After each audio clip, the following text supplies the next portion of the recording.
Good evening. ஓமவல்லி இலையால் எப்படி பஜ்ஜி பண்ணுறதுன்னு காமிச்சு கொடுக்குறேன். ஒரு பாத்திரத்தில் கடலை மாவு, அரிசி மாவு, மஞ்சப்பொடி, காரப்பொடி, உப்பு,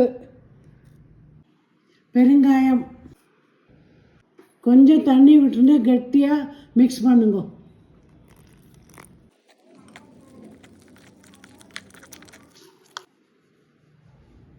இதில் காஞ்ச எண்ணெய் கொஞ்சம் விட்டுங்க.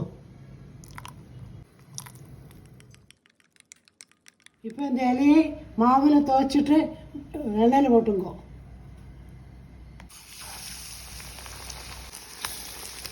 திருப்பி போட்டுங்க.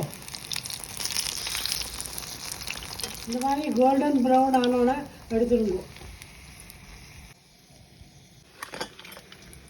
ஓமவல்லி பஜ்ஜி ரெடி. இது கெச்சப்போடு சாப்பிட்டா நல்லா இருக்கும். நீங்களும் ட்ரை பண்ணி எப்படிக்கு சொல்லுங்க.